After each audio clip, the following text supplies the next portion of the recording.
So this is Massive, the world's largest cruiserweight, and you're watching and listening to Countdown City WrestleCast. I'm out.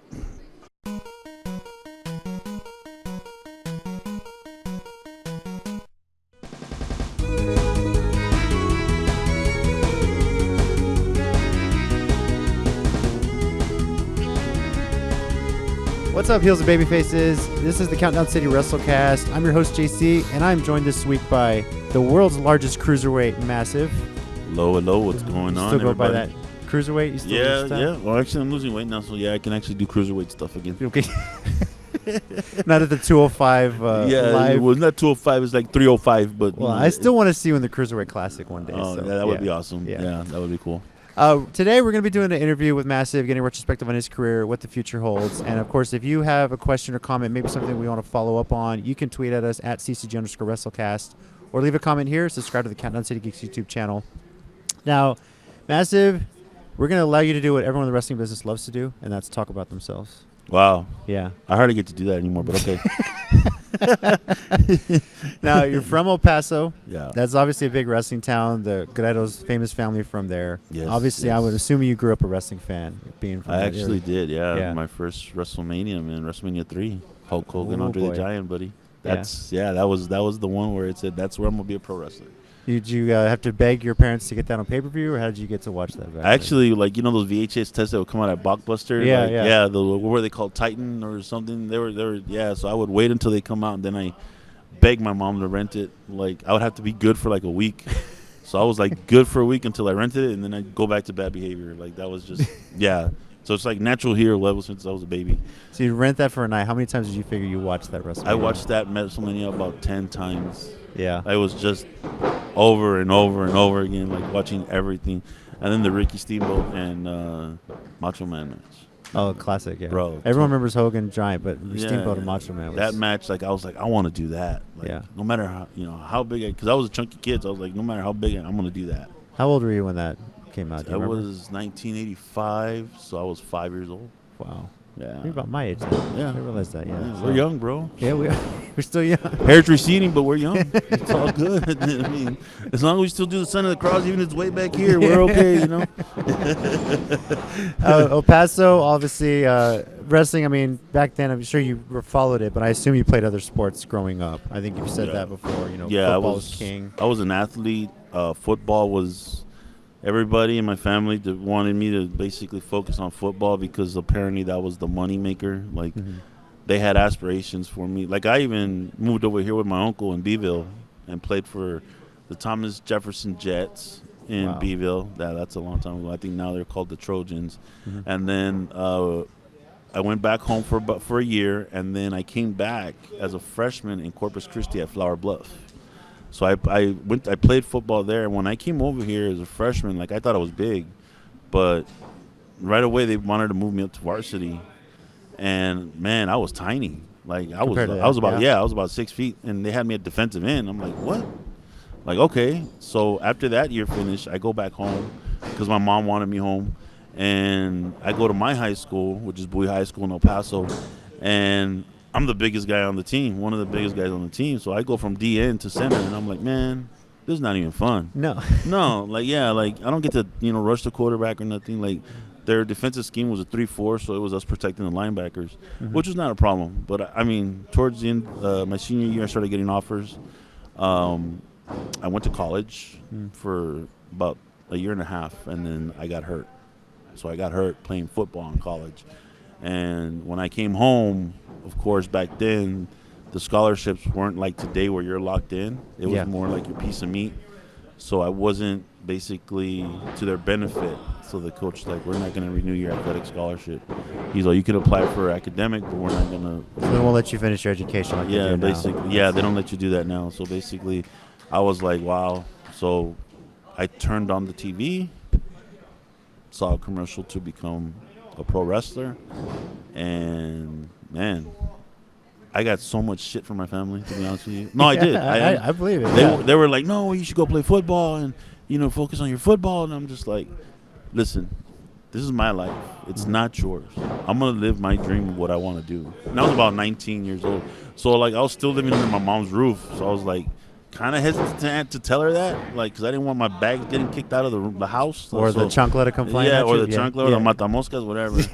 So I told her, and my mom understood, but everybody else was upset because they wanted me to go to school, get a degree. Mm-hmm. My uncle was kind of disappointed, but he was more like, okay, well, if you're going to do it right and do it well, and use the same work ethic that I instilled in you to do it for a long time. And that's always stuck with me. Like, he's like a father figure to me. My dad wasn't really around. He was dealing with his issues. But it was like, so my first day of training, so I have Hurricane Hector. I don't know if Hurricane Hector's out of El Paso, one of the best instructors, teachers, and who's around that actually takes care of his students. Okay. He takes care of his students to the point to where he wants to make sure that you know your way out of every or almost any and every hold there is before he lets you step into the ring and have a match. There's not many trainers like that. There's not. And he protected me for a year and a half, close to 2 years, before I had my first match. So you can imagine you have Chavo coming in and running the practice. And so just to give you perspective, we didn't learn a wrestling hold until a year after we went in. So it was basically just rolling around. Just like on mats, amateur mats kind of thing? No, really? It was in the ring. Well, at first it was on outside, but it was on pallets, carpet, and that was it. Like, it was like that. And then we moved to the ring. So we moved into the ring, we got all excited because thought we were going to start, running the ropes. No, he's like, you're going to learn how to roll in here and learn how to adjust your footing. And it's all about technique with me, and, But Hector's funny because if you do something wrong, you're going to hear from him. You're going to know. But if you do something right and you did it right, you're going to get up looking for some kind of, like, praise. Good job. Yeah. But no, he just, like, looks at you. Like, that's how you're supposed to do it, kind of. Yeah. Like, he's all, okay, like, that's his good job. That's him. But, like, for a while, they kind of messed with me because, my coaches were like, oh, good hit. Or, my football coaches were, like, always praising you and always doing if you did the right thing. And Hector would just stand there and look at you. And I was like, did I do it right? Did I do it wrong? And then one point, he just got tired of me asking him. He's all, if I tell you did something, it's because you did it wrong. But if I don't tell you anything, it's because you did it right. And I was like, wow. I go, that's some deep shit. Like, I was like, back then my mind was blown. I was like, really? Like, okay, cool. Like, it's awesome.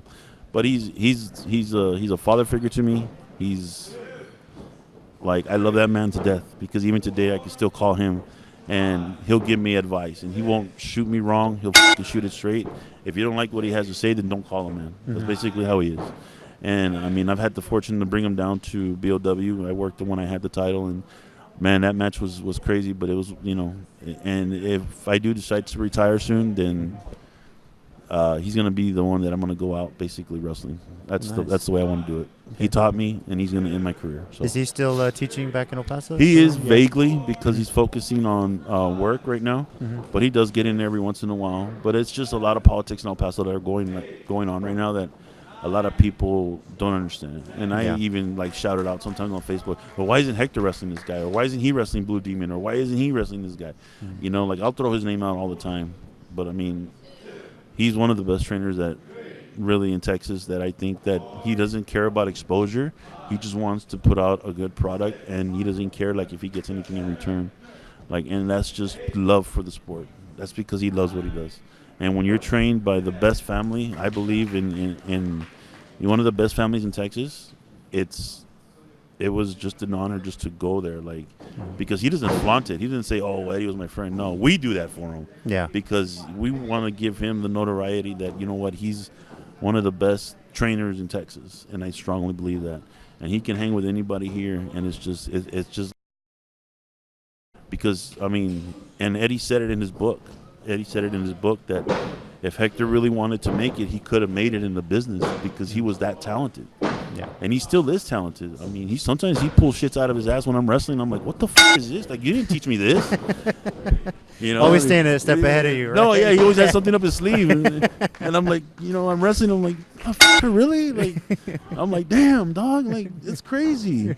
But, he's like a dad to me. And I will always love that man no matter what because he taught me what life is. When I got... Basically, when things were down for me and the cards were stacked against me, he would let me know he was upset with me and hurt, but then he would say, now it's time to fight back. And that's where I had the mentality where I'm always either coming back from injury quicker, earlier, or whatever it is. It's just I have that mentality, get back, fight back, always fight back. Don't let life beat you down, fight back. Right. You know? But, I mean, yeah. So, Hector, when you listen to this, I love you. I care about you. You will always have a special place in my heart because of what you did for this man right here, honestly. Awesome. So, yeah, he's one of the best. And he should get more notoriety, but he doesn't look for it. He's a humble man, humble person, and he teaches his kids the same thing. You know, be humble at all times. Don't, you know, basically, his kids are doing great. I mean, one of them is, he's I think, in the Army Reserve. Wow. And his daughter's like a big-time volleyball, softball player in high school right now. So, and it was funny. Getting offers, I assume? Or what? I don't know yet, because apparently she had, I think, ACL surgery. Mm-hmm. So she's, like, recovering from that, but wanting to get back to softball right away. Right. But, I mean, if it's Hector's daughter, she's getting offers. She's going to get those offers because Hector won't let her fail. Yeah. You know? But, I mean, he's very different with his kids than he was with us. He was stricter on his kids than anything because he wanted them, his boys. I'll never forget Izzy and Isaiah. They were always crying because they were like, Dad, this, Dad, that. But now they're men. Like they grew up to be men, and that's probably one of the highest honor that your child can give you is when you grow up to be a man and you can live on your own. And Hector holds his head up high when he hears about his boys. You know, that they're doing good. So, I mean, I remember when they were babies, like rolling around the ring with us. Like his daughter would even roll on the ring like when she was a baby in diapers. And we would laugh because it was like, man, watch all these three become wrestlers and kick our butts, you know? Like she's rolling better than I do. Yeah, no, she would. Like she literally would.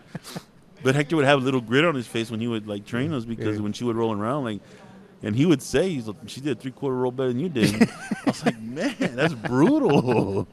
Yeah, but no, that man, he's the epitome of being humble and respecting everybody in the locker room and not kissing ass. Because we know, you know, a lot of people kiss ass in this business to get to where they want to get, and they're not sincere about it. Hector, honestly, he's a sincere man, and if he tells you, you know, if you need anything, let me know. You can literally call him, and he will do whatever he can to help you. It may not be what you asked for, but he will literally, you know, tell you this is what I can do, and he won't bullshit you.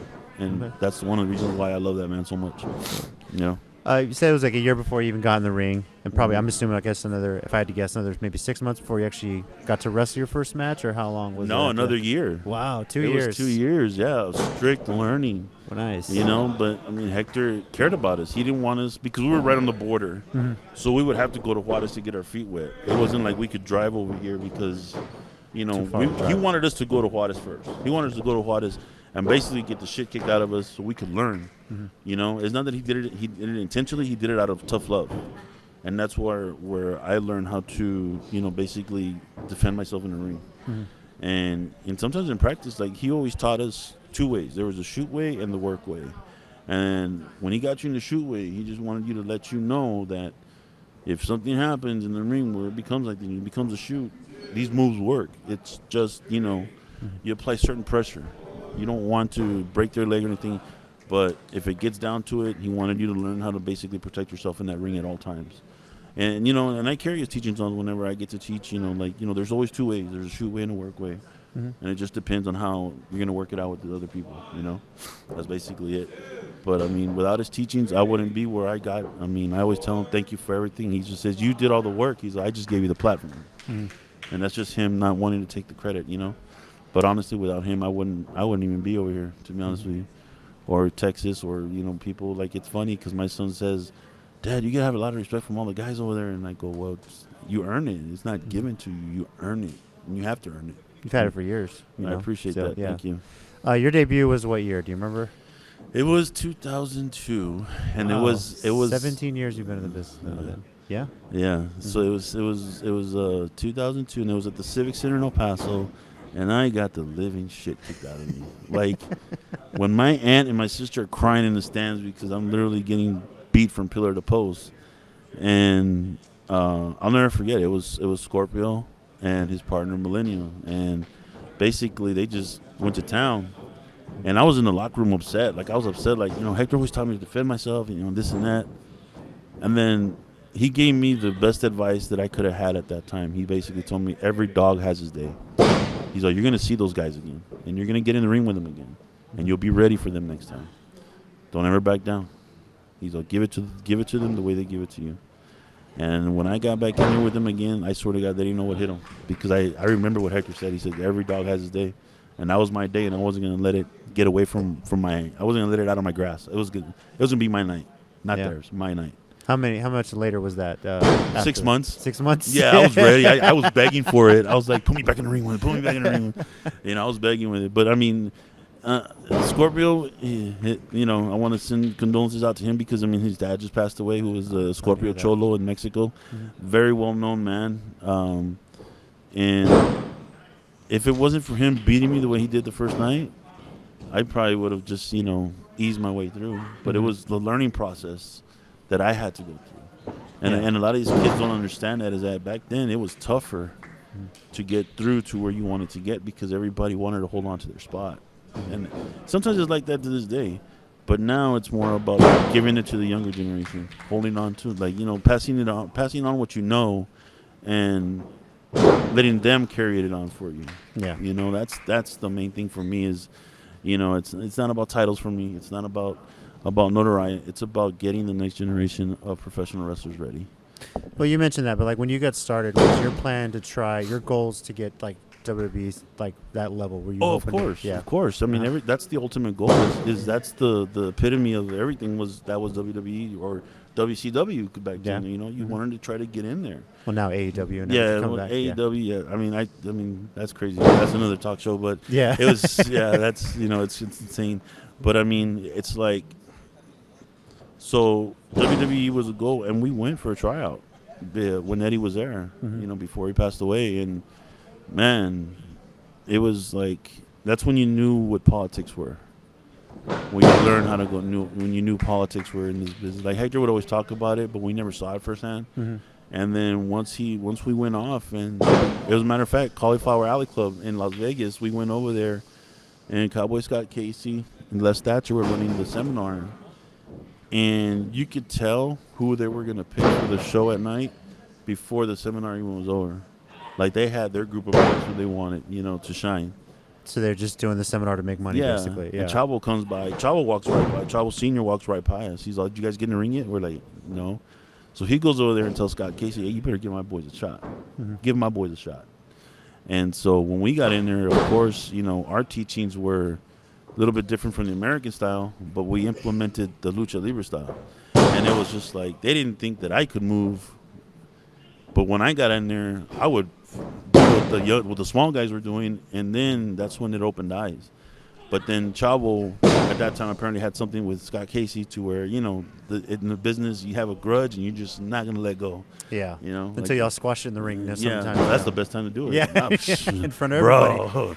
I remember Masada Necro Butcher squashing that. Man, yeah. That night, you got a standing ovation. I remember that. With Rex Reed. Rex Reed. Yeah, that was actually my introduction to you, and I was amazed. Guy your size could move like a luchador, and you don't see that very often, even nowadays. So, learning lucha, that was very early on. How difficult has that been to you? Basically, it's like someone learning Spanish and then trying to come in and learn English. Like growing up learning Spanish. So for you, learning lucha and then trying to implement the American style is kind of reverse than what I would say someone here like training at hybrid would learn American.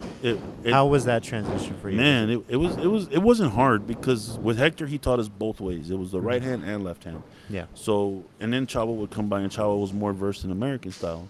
Yeah, he knew lucha style, but American style was his thing because that's where he made his name was in America. And in Japan, they worked the right hand. So it was just like and it's like what Marvel teaches here. It's both sides. You have to learn both sides. It's not just one. You have to learn both because you could one night wrestle an American wrestler and then the next night you got a luchador and you're going to have to learn how to work that right hand. You're going to have to learn how to position your feet. You're going to have to learn how to feed into him. And it's crazy. So like when I was wrestling Rex, I told Rex that night, and it was Sunday Bloody Sunday. I'll never forget that. Mm-hmm. And I told Rex, him, you know what, dog? We're going to go out there and we're going to rock the house. And I go, we're going to move. I go, I know we're tired because we did a triple shot that night, that weekend. It was Friday, Saturday, and Sunday was the show that was going to top everything off for ACW, and that's where ACW just skyrocketed from there. Oh yeah. And so I told Rex, I go, we're going to do something different. I go, they're never seen two big guys that can. And Rex could move too. I remember that about him too. Yeah, Rex could move too. You know, like we wanted to go longer, but we were just so tired. We were so road tired. We were like our bodies were like felt like they'd been in accidents, and that was like really the first time that I had wrestled consecutively like that in a while. So it was like, you know, yeah, you go to Hiatus, you wrestle 24 times in a match, and that's 8 arenas. You know, you get home at 2, 3 in the morning, but that's one night. You recover in one night. Over here, it's like Friday.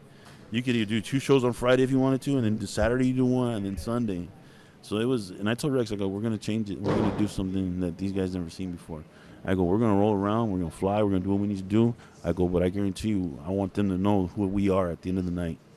And Rex was cool with it. He was like, let's do it then, you know. And we went out there, not with the intention of getting a standing ovation, but with the intention of at least putting making us it on notice. Yeah, yes. Putting us on notice that, you know what, we're here, we can wrestle, and we can go. And we can roll around and do what these little guys do just as much as you motherfuckers do. You know, that was our mentality.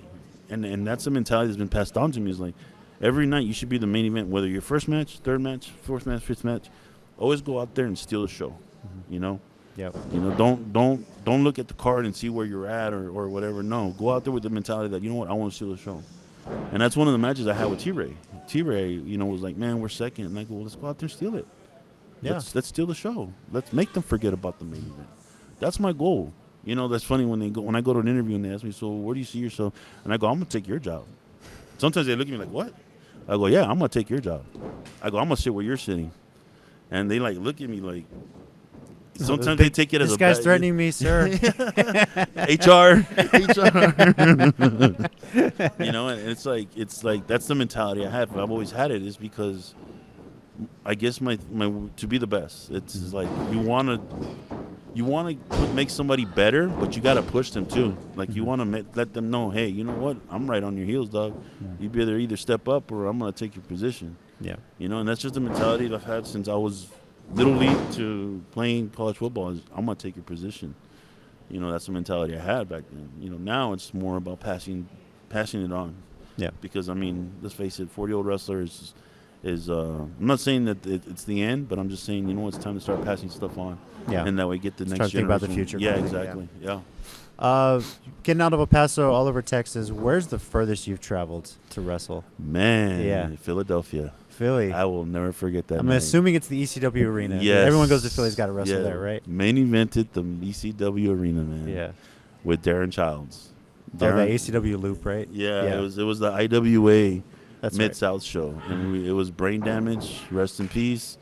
And then the other guys, I mean, I vaguely knew them, but it was that was the first time I was introduced like really hardcore, where like they were throwing blows.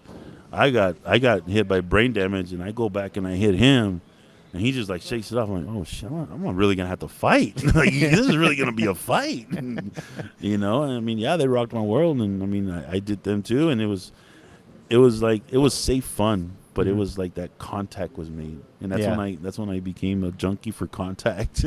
Like, I'm gonna make contact now on everything that I do, like full force. See the scars there still on your forehead, a few blood spots there. So. Yeah, man, it was crazy. Any crazy road stories that just jump out at you that you remember? Hurricane Hector, definitely. Because he listens to like you know Thurgood and all them, like when he's on the road, and we were in this truck one night, and it was. He drove a Silverado, and we're driving, and then so like he's listening to Thurgood, and Bad to the Bone comes on. He yanks it up, wakes up everybody in the car, and he's like, "Come on, guys, sing with me." And we're like, "No." He's like, "Okay," and it was cold outside, so like he rolls down all the windows. "All right, sing with me." I'm like, "Oh, dude, really? Like it's cold outside." He's like, "I don't care. This is the way I stay awake," and I'm like, "Man, it's gonna be miserable for like 8-9 hours." We were actually coming back from Corpus Christi. All the way to El Paso, yeah. It's a long drive. There was one night, man. Oh, my God. So we're in El Paso, and we're supposed to meet Hector. And it's a Chavo story. So this one's crazy. So Hector tells us he goes to pick up Chavo. And Chavo's in an alley, and you see clothes flying out of his van. Because at that point, he was living out of his van, you know, traveling Texas. And so he was throwing his clothes out. And next thing you know, the cops show up. And so the first thing he comes out of Chavo's mouth is like, "Do you know who I am? Don't you know who I am?" Oh, no. And so Hector's like, "Oh, my God, really?" Yeah. And so Hector picks us up, at the ballroom where we would all meet at. And first thing he told us before we were going to pick up Chavo, he's like, don't fuck with Chavo. Don't fuck with Chavo. I'll handle him. Okay, cool.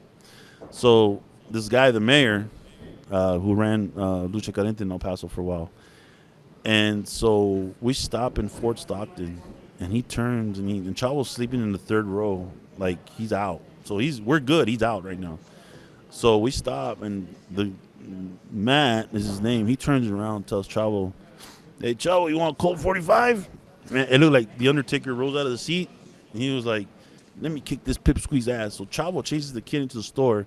They lock up in the store, and Chavo slaps the shit out of him like they're going to call a spot. Like, literally. So I'm like, what is going on?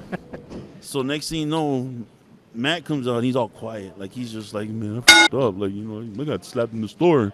And so Hector comes out, and he's mad. Like Hector, you don't know he's mad, but when he's mad, he turns, like, red. He starts biting his lip, and he just starts getting mad. Like, and I'm like, man, well, I go, you pissed him off, dog. I go, what are you doing? And so he grabs Matt by the shoulder, and he says, didn't I tell you not to fuck with that man? Didn't I tell you? Chavo's on, let me kick his ass right now. I'll kick his ass in the parking lot. We'll leave him here, and then we'll go to corporate. So I was like, I go, this is insane. So Chavo walks out. He's walking out with a six-pack. After two of those beers, and we're about maybe 20 miles down the road, Chavo becomes like this friendly guy. Like, he's just, like, happy. Like, he's happy. Like, he's good, you know? He's good. He's telling everybody he loves them, and he's grabbing Matt. He's like, bro, you know what? You did that shit, but I respect you, but I love you, man. And I'm like, I was like, and then me and Hector are like, woo. Yeah. Man, we dodged a bullet on that one. But it was funny because after the show, Chavo's, of course, on the mic, and he calls Matt out to the ring. We're like, oh, wow. Here's the receipt. Yeah, that's, I think, what was on Chavo's mind, you know. But it never came to that. But it was crazy. Like, it was crazy. Like, yeah, that road trip was something else, man. When you're traveling with Chavo, you gotta be ready prepared for anything at any time, anywhere. Yeah. Yeah, but I mean, God, you know, rest in peace, Chavo, rest in peace. But I mean, that man, he was a general in the ring, man. Oh yeah. That guy, he knew. He would get us in holds, man. That Hector, like, would even sometimes be like, what the hell? You know, because he would come practice with us, you know, Chavo, and then sometimes Eddie would come by. You know, Eddie would come by, and Hector was, like, very protective of Eddie. So he only would allow certain people to come around that he knew that would behave. So if he invited you, it's because he trusted you around Eddie, you know, because he protected it. Eddie was his brother. Like, Eddie's his brother. And every year, I know it kicks Hector's ass, but on the anniversary of his death, like, Hector would literally just take a moment back and be, you know, think about all the good times. Yeah. You know, I mean, how well did you know Eddie personally? I really only met him vaguely a couple times, but from what I met him, he was very humble, very awesome. He was like basically, you know, willing to help anybody out. He had a heart of gold. That's what Eddie did. He had a heart of gold. And you hear that a lot from other people. Yeah, he did. I mean, he had a heart of gold. Like, that guy was willing to help out anybody, you know. So, like, you know, so going to the night of to the day of Eddie's death. So, November 5th, 2013. I remember that. You know. Wow. Okay. So, I get a call from Matt. Matt tells me, hey, are you sitting down? And I'll never forget this day because the Steelers were going to play in a playoff game that night against the Baltimore Ravens. They were going to be on Sunday Night Football. And so I get the call. He's like, hey, are you sitting down? I'm like, why? He's like, Eddie died. I'm like, nah, what? I go, dude, shut up. Whatever, buy it. I couldn't believe it. So I call Hector. And when Hector picks up, like, you hear him wailing like a baby. And it's crazy. Like, and then that's when I knew, and I hung up. And I was like, there's no way. Like, you know, no way. And so, like, it was just like a shock to everybody because, I mean, he was on top. He was on top, and he was sober, and that was the thing. Like, and right away, everybody wanted to naysay and say, "Oh, he was back on drugs," and it wasn't even that, man. Dude was sober, bro. Like, he was it was crazy. 4 years prior to the day that he died was 4 years to the day that he got fired in Minneapolis, Minnesota that day. That's right. That's very right. Yeah. I remember that. And Eddie and Chavo were supposed to go have breakfast in this thing. And, you know, like, it's crazy. Like, it's insane. And Chavo, like, when he came to BOW, we talked about it.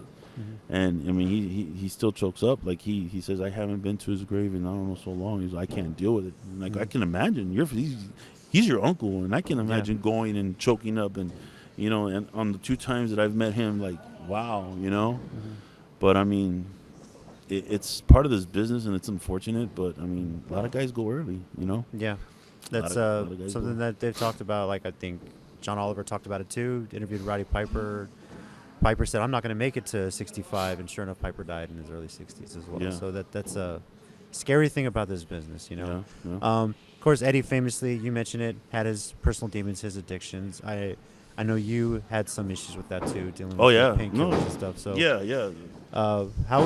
first off, how are you now? Because you took some time off, you had a bit of hiatus, you had some medical issues. How are you feeling now? I'm feeling the best I've ever felt in my life, to be honest with you. Prior to what happened, so I did have issues with pain pills, and that was in 2010 when I herniated 3 discs in my back, and so I couldn't tie my shoes. I could barely walk. I could barely use the restroom. And my wife at the time, well, I say wife, but we weren't legally married. We were already together for like 7 years. And so she's helping me do everything. And I'm going to school to UTEP at the time, trying to get my degree, because I thought I was done. Like, I thought, I'm never going to wrestle again. Because doctor told me, he's like, you're so close to severing your nerve that one bad fall, you're done, Like the edge kind of thing, right? Yeah. But it was in the lower back. It wasn't in the neck. So I was like, man. So, long story short, I get addicted to pain pills.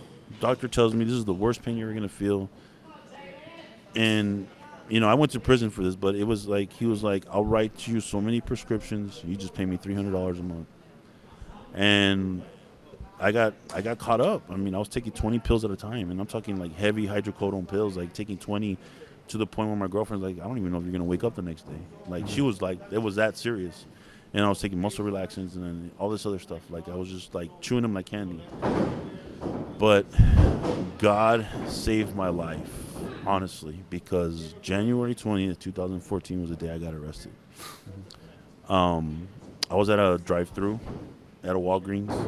DEA already was ready for me there because I had turned in, prescription was called in for me, but it wasn't my name, it was under somebody else's name. Okay. So they interrogate me, and I get out of the interrogation room without any repercussion because they told me, they're like, we don't want you, we want your doctor. I told them, I'm not going to give you the doctor. I go, if I'm going to do it, I'm going to do this because, I'm not, first of all, I don't tell anybody. Second of all, I'm the one taking the meds. I go, it's me, nobody else, me. Yeah. So my apartment at the time got raided, and they went through my medicine cabinets, and they had counted that I had gotten over 1,000 pills in 1 month. God. So you can just imagine, like 20 pills at one time, and like they were just like candy. It was candy, like, And then so like you start increasing the dose because basically it comes to the point where you're leveled off and you can't get that high anymore, and you just start taking more and more and more. So that day that I got arrested, I had charges in El Paso, and I had charges in New Mexico, in Las Cruces, New Mexico, and I was really looking at a lot of time. I was looking at maybe 7 to 10 years. Like, I thought my life's over, like I'm done. But it's amazing how God works, because He lowered it to the minimal sentence that I could have gotten. Period. Like, it was crazy. I ended up only doing 4 years out of what I thought. Because I had 14 counts in New Mexico. Each one of them carried an 8-year sentence.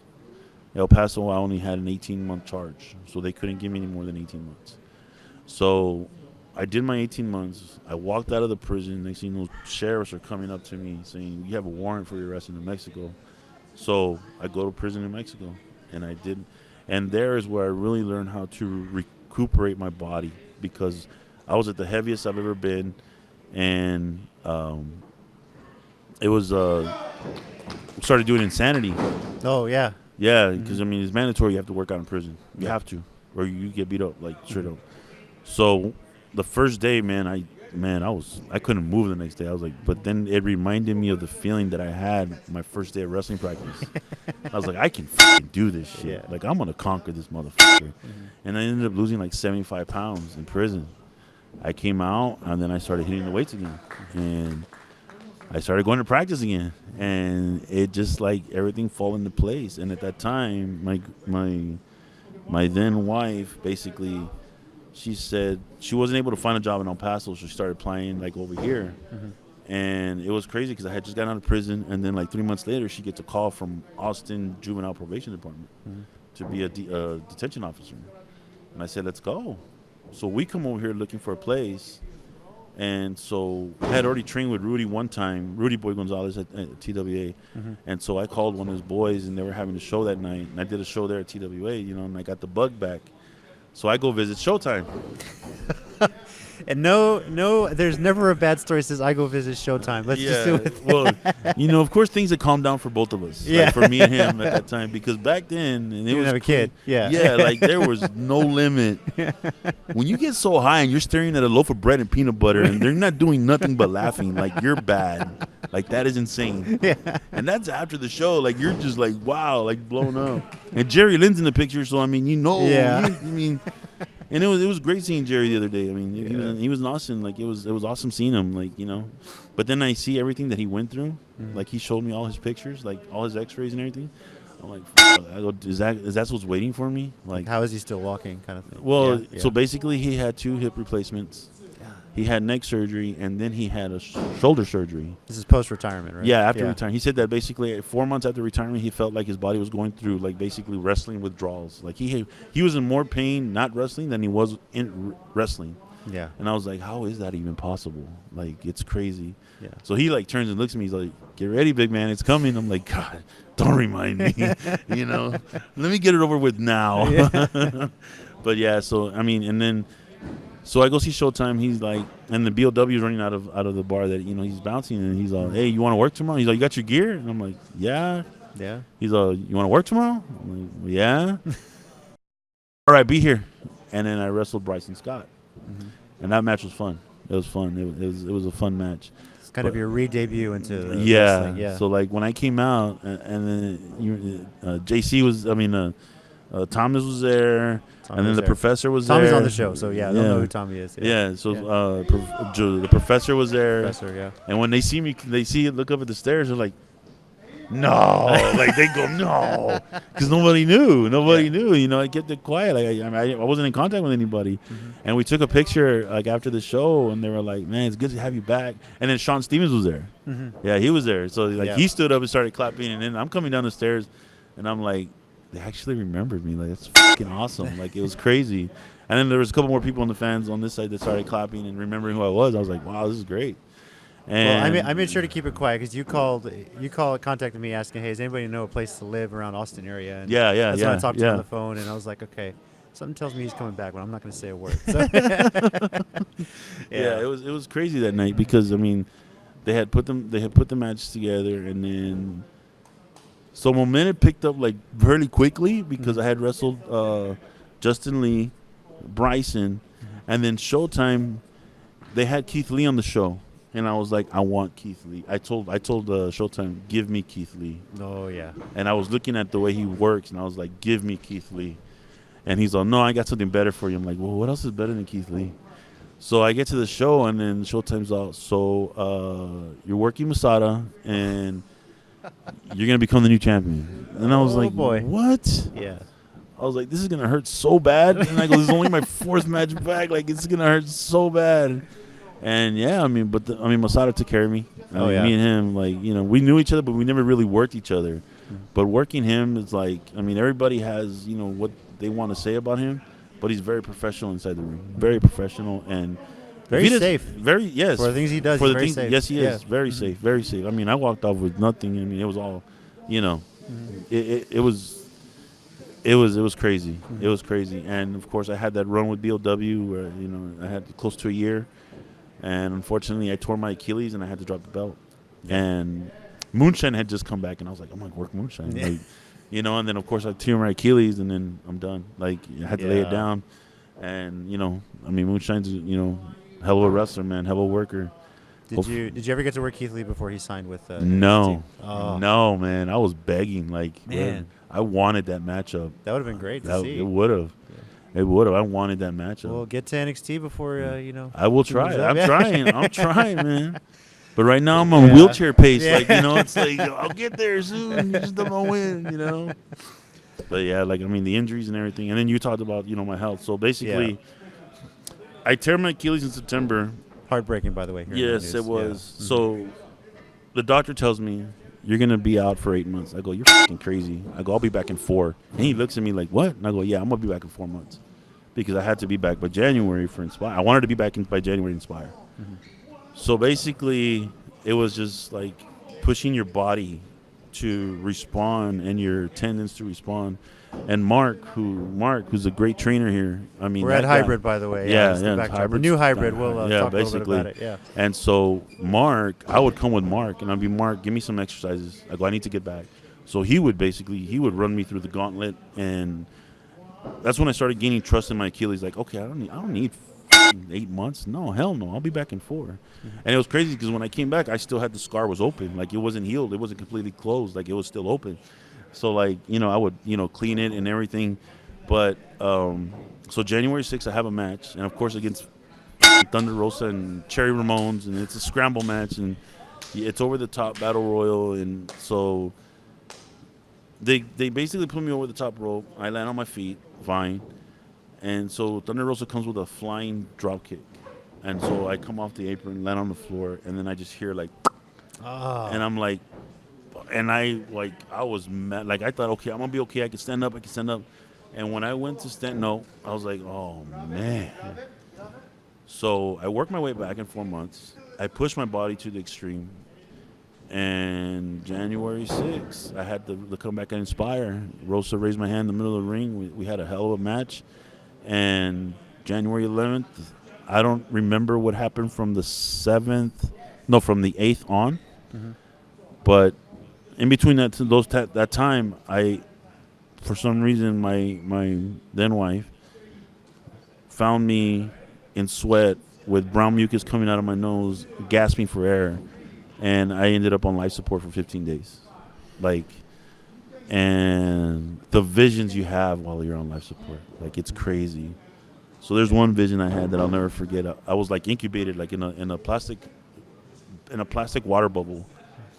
And you hear people talking to you, like you hear voices, and all I kept hearing was breathe. So I'm like in this water bubble, like you're like basically like a baby's sack in there, and I'm trying to break out of it to breathe, and I'm sedated, so I can't wake up, but I hear people saying breathe, breathe, breathe, because it was acute respiratory failure. So when I go into the hospital, my heart was only functioning at 10%, and so like your heart functions at 60. Yeah.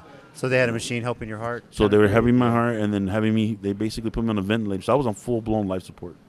I was like in a coma, like, And when I started coming out of the coma, I hadn't seen my dad like in 8 years.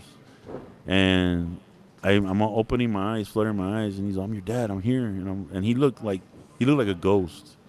And then and I just feel people like, once I start coming out of sedation, I'm like, okay, what the hell is going on? And so Grace wakes up next to me, and she tells me, like, the first thing she tells me is, you're not going to be able to wrestle again. And I start crying. Like, she's like, you're crying about not wrestling? You almost died. And I'm like, I don't care. I want to wrestle. Like, I told her I want to wrestle. So the doctor comes in, then he tells me, all the stuff you were putting in your body. I mean, because I was on a bunch of shit. I wanted to get back, so I was taking anything and anything to get back. So the doctor tells me, you can't be taking that stuff no more. Not like painkillers, but like no, it was like basically to heal. It was to heal, and then I was taking stuff to sleep, and taking stuff to wake up, and it was just like I was pushing my heart to the point to where it just said, you know what, F you, we're shutting down. Like, basically that's what happened. So I'm in the hospital. Doctor comes and he says, we're gonna do an echocardiogram on you, and then we're gonna go through your vein and work our way up to your heart. So when they do that, the doctor takes a double take at what he's looking at on the screen, and I'm laying down looking up, and I'm looking at his face like, what did he find? Like, I'm worried, And then he starts asking me, what's your date of birth? What's your social? What's your full name?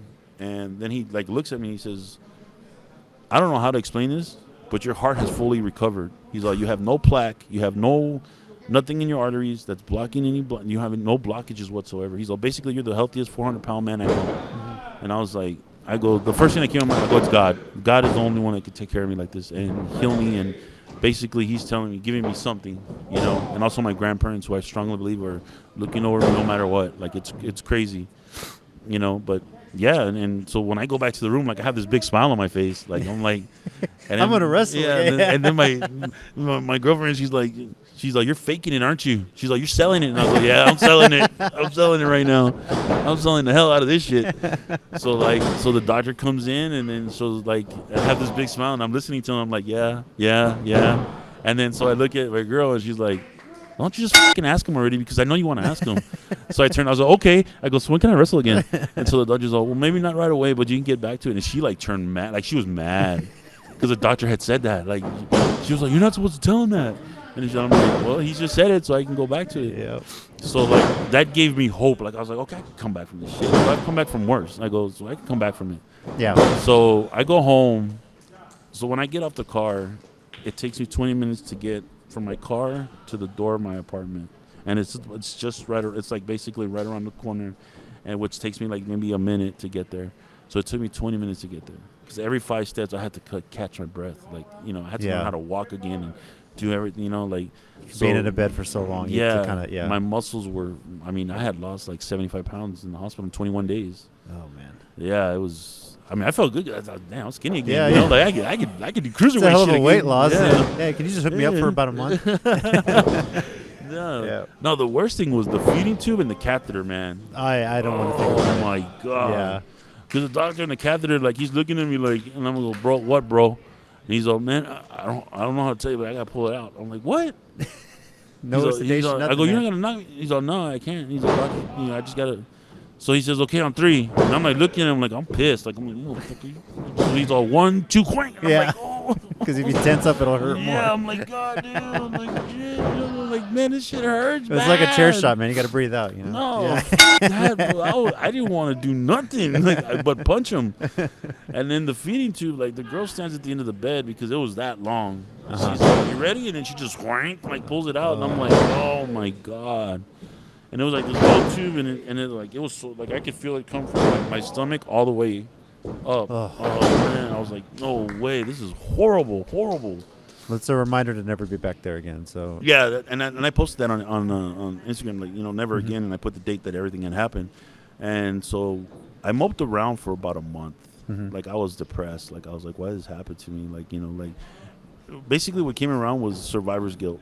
Because I see these kids on TV that are dying of illnesses that are incurable, but yet I got a second chance. Mm-hmm. And that's what kicked my ass. Because I would gladly lay my life down for a little kid so he can fulfill life and live life, That was the thing that was kicking my ass. So I had to go through psychiatrists and, cardiologists. And, cardiologists, we saw him 2 weeks later. And I asked him again, just to make sure I got the right answer. And he was like, yeah, you can wrestle again. I was like, okay, cool.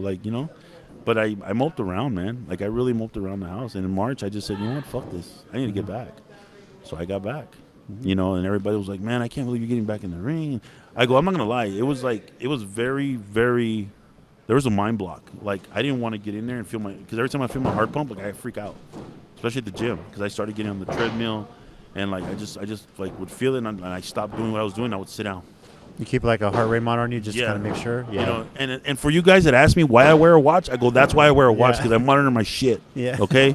So the next person that asks me why I'm wearing a watch, I'm going to go over and slap you. Bottom line.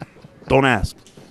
I can relate. Mine's the same thing. Crohn's disease kind of thing. I got to watch my heart, too. So yeah, man. My wife did have a question. You know my wife. Yes. In your opinion, who is currently the most underrated independent wrestler, male and female?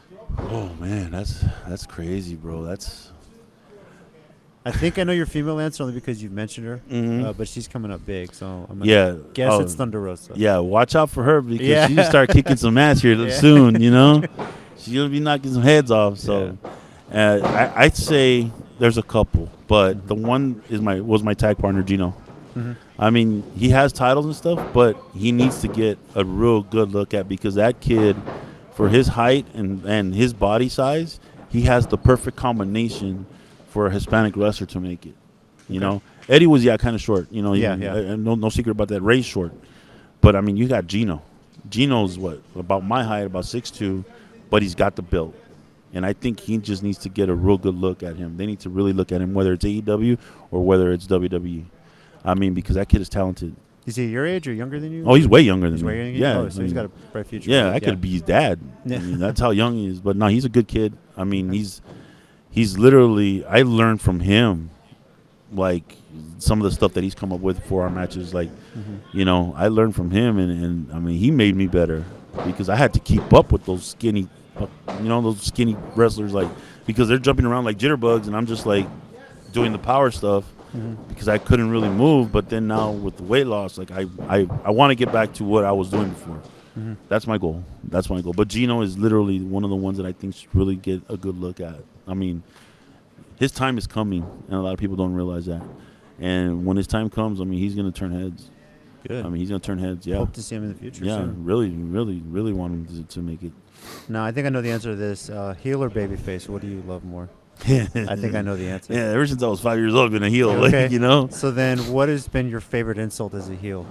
There's a few memorable ones I have, but I want to know what's your favorite one. There was one where there was a guy in a wheelchair where I said, why don't you just get up and walk and come over here so I can kick your ass? And he couldn't walk. Like, I knew he couldn't walk, so that's why I said it, because I was safe that way, you know? Like, I knew he wasn't going to get up and kick my ass. Like, that was one of them. That was one of them. That's the one I was thinking. I got so much shit for that. Like, But that guy was cool, though. He loved it. He yeah. laughed at it. Yeah, so yeah. He was, I think he had like a hydraulic wheelchair. And he Yeah, did his yeah. version of the Sweet Chin music. He would There just you do go. the hydros. Yeah. He's a very cool kid. But Yeah.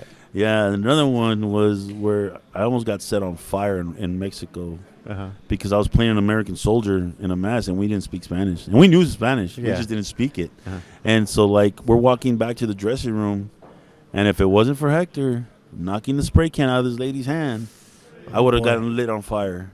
Like, Man. literally. And I turn around, like, pinche marihuana que traes? Like, like, I tell her that. And so she takes off her husband's belt and wants to hit us with it. And I'm like, man, this is some crazy. I go, I ain't never coming back over here.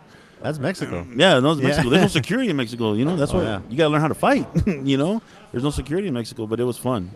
I just love pissing people off.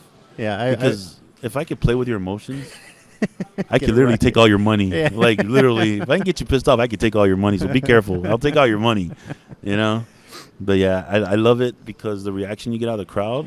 So it's like I tell the students now, I go, consider yourself like a symphony orchestra. You're conducting your orchestra, and you have the crowd in the palm of your hand. You can make them laugh. You can make them cry. You can make them happy. You can make them sad. You can make them angry. You can control all their emotions in one match. And when you learn how to do that, you figure it out how to wrestle. Mm-hmm. Because, all these guys that, I didn't get my shit in or this or that. When the crowd's hot, go home. Mm-hmm. Take it home. Don't wait to get all your shit in. When the crowd is hot and they're ready to jump out of their seat, that's when you go home. Yeah. It's not about getting your shit in. It's about learning to feel the crowd and understand that, what their reaction is what matters the most. It doesn't matter whether you win or lose. And it's like I tell them, I go, don't worry about titles. You're not winning anything. They're giving you titles. Like, I'm a champion. You wouldn't win a fight in the street if you had the opportunity to. So don't say that you're a champion, because an MMA guy will come over here and make you look like crap. I go, honestly, when those are champions, those guys are champions, Yeah. Yes, you could be a champion in this business, but If it's not going to the big major promotions, it's Yes. just like ABC wrestling. exactly. Yeah. Mm-hmm. You know what? Yes, you're working your way up there. You're accomplishing your goals, but don't take it too seriously to the point where your ego gets in the way of being a good wrestler. Mm-hmm. And I think that's the problem with some of the young talent. Like, they hold on to that belt like it's nobody's business. Like, it's crazy, and they have a problem losing. It's not about win or loss. It's about crowd reaction. You're a conductor, and you're basically playing with their emotions. You're like a puppeteer.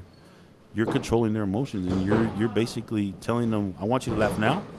I want you to be angry now, but yet be happy now.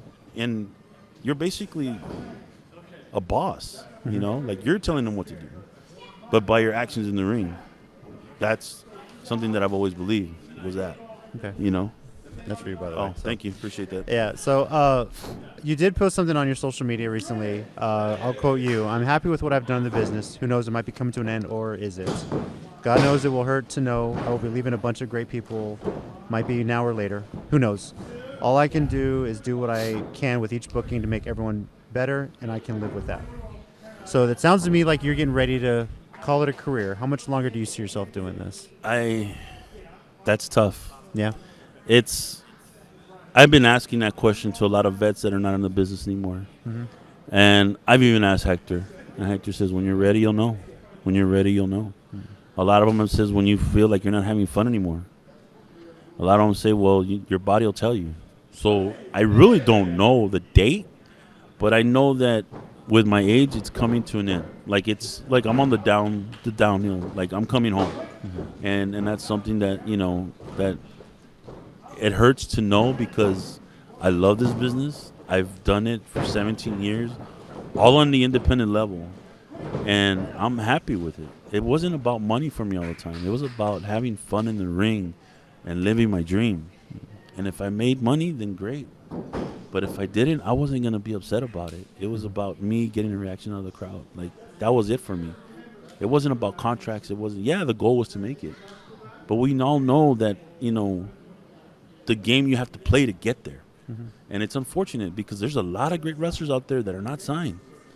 Thunder Rosa, one of them. Yeah. I mean, honestly, But that's the nature of this business. There's great wrestlers everywhere that no one will probably ever hear of just because it's only a select few get to that opportunity. Yeah, and it's all about, and I'm sorry to say, it's all about kissing ass. Yeah. I mean, there's people that don't know how to get out of a wet paper bag, and they're signed. Mm-hmm. John Cena.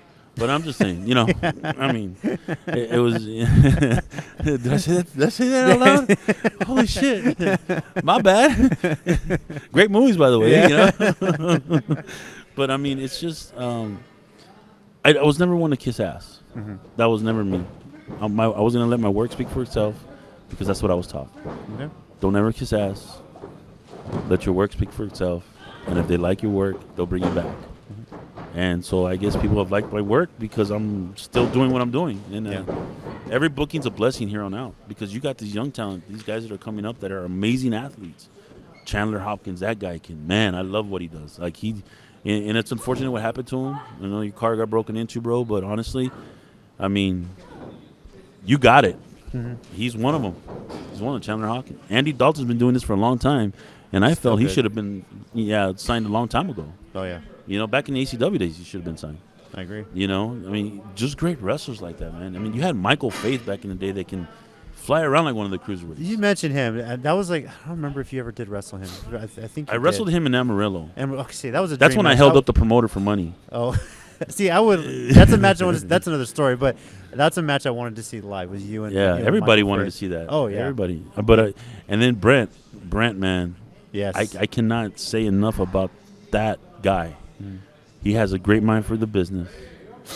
And I mean, we worked each other a ton already. And every match has been awesome. Like, I cannot say anything bad about him, his wrestling skills, because every time I have walked into the locker room, he has given me the same respect I have given him. And, man, like, we go at it. We go at it. We don't hold nothing back. He's all, we're like, you already know. It's coming. That's fun, though. Yeah, right? it's fun. Yeah. It's fun for us because, I mean, we're just two big bruisers that just want to fight. Mm-hmm. It's crazy, man. But it's a blessing to have something like that in the business that you can go toe-to-toe with. And you know what? Like, nothing personal. It's just business. Yeah. It's just business, And, I mean, he's a great wrestler. I mean, there's plenty of them. I mean, Ricky Starks. He's been at it for a while. He has the look. Mm-hmm. But I've told Ricky he needs to calm his little ego down a little bit, and I told him that to his face. And there's nothing that I won't say here that I won't say to your face. I mean, I will literally tell you, you need to calm down. Mm-hmm. But, I mean, he's a hell of a talent. Hell of a talent, man. Oh, yeah. Ryan Davidson, another one that I want to work. Just because I know what he's capable of. And he would push me, and I would push him. That's another match that I want to have. And then there's a couple. I mean, there's a couple out there, a couple big men out there. Willie Mack, I think, would be a great matchup. I would love to have. That would be a great match. Yeah. I would love to have it. Ace Romero, another one. There's a lot. There's a lot of them out there that I. Is this kind of like I guess a bucket list before you call it a career kind of thing? Yeah. So. And I want to work Chris Marvel, but don't tell him I said that while we're here because he'll get in the ring and want to work me. He'll start it right now. I know he'll start the bell right now. They might give me a referee search. Yeah, I know. Yeah, But no, Marvel. I mean, it's amazing what he's done with this school. Yeah, and you mentioned that. Is this something you could see yourself doing when you're ready to call it a career? I would love to. I would love to. I mean, I would love to pass on the lucha libre of it. Only because my American style isn't versed enough. But the lucha libre part, like I can do it with my eyes closed. But I mean, the American style is something that I'm still learning to this day. Living over here, I've learned a lot being, on the American style.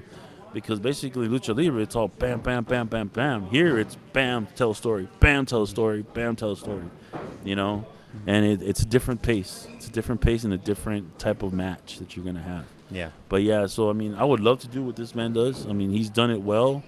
And really, I mean, I don't see anybody else competing with this school, He's going to start doing his own little thing here on the side, and I'll let him mention it. But, one day I would love to be a part of that, to come over and help these youngsters, just get better. And that's what it's all about for me now. It's not about – if it comes, it comes. If it doesn't, I'm happy with it. And that's why I said what I said. I'm happy with it. But it's going to hurt leaving the locker room with a bunch of great people that I have come accustomed to love. And, there's some that you don't like. And that's just the nature of the beast. You're not going to get along with everybody, but you will respect me. Yeah.